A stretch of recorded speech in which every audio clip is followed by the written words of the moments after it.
কৃত্রিম সূর্য বানানোর রহস্য। আপনি কি কল্পনা করতে পারেন বিজ্ঞানীরা সত্যিকারের একটি সূর্য তৈরি করার চেষ্টা করছেন? হ্যাঁ, ঠিকই শুনেছেন।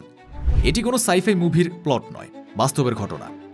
আধুনিক প্রযুক্তির সাহায্যে বিজ্ঞানীরা একটি কৃত্রিম সূর্য তৈরি করেছেন, যা প্রকৃত সূর্যের মতোই শক্তি উৎপন্ন করতে সক্ষম।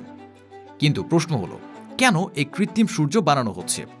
এটি কি মানবজাতির জন্য এক নতুন যুগের সূচনা করবে, নাকি আমাদের জন্য নতুন কোনো বিপদ ডেকে আনবে?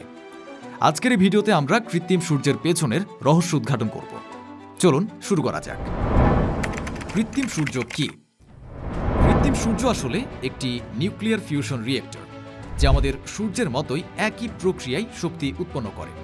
চীনের ইস্ট, ইউরোপের ITER মানে ইন্টারন্যাশনাল থার্মোনিউক্লিয়ার এক্সপেরিমেন্টাল রিয়েক্টর এবং যুক্তরাষ্ট্রের NIF মানে ন্যাশনাল ইগনিশন ফ্যাসিলিটি এই প্রকল্পের অংশ।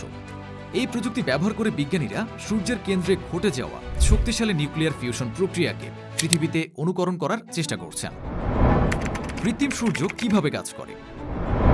নিউক্লিয়ার ফিউশন তখনই ঘটে যখন দুটি হাইড্রোজেন আইসোটোপ একত্রে মিশে হিলিয়াম গঠনের মাধ্যমে বিশাল পরিমাণ শক্তি নির্গত করে।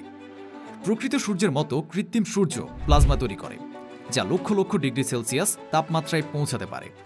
চীনের ইস্ট রিয়েক্টর ইতিমধ্যে 70 মিলিয়ন ডিগ্রি সেলসিয়াস তাপমাত্রায় পৌঁছাতে সক্ষম হয়েছে, যা প্রকৃত সূর্যের তাপমাত্রার প্রায় 5 গুণ।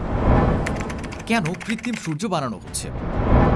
আজকের বিশ্বে জ্বালানির চাহিদা দিন দিন বাড়ছে, কিন্তু তেল, গ্যাস ও কয়লার মতো জীবাশ্ম জ্বালানি ব্যবহারে পরিবেশ দূষিত হচ্ছে। কৃত্রিম সূর্য অর্থাৎ নিউক্লিয়ার ফিউশন হতে পারে ভবিষ্যতের সবচেয়ে পরিচ্ছন্ন ও সীমাহীন শক্তির উৎস। এর থেকে কোনো কার্বন নির্গত হয় না এবং এটি কার্যত অবিরাম শক্তি উৎপন্ন করতে পারে।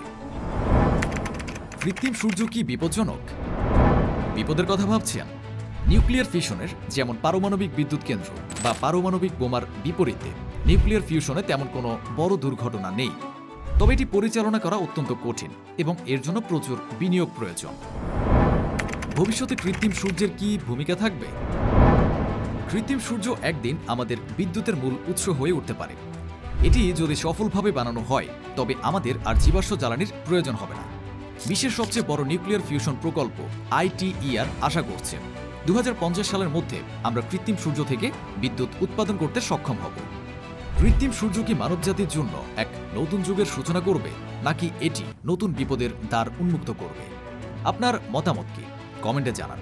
নতুন ও আকর্ষণীয় বিজ্ঞান কন্টেন্ট পেতে আমাদের চ্যানেল সাবস্ক্রাইব করুন, শেয়ার করতে ভুলবেন না।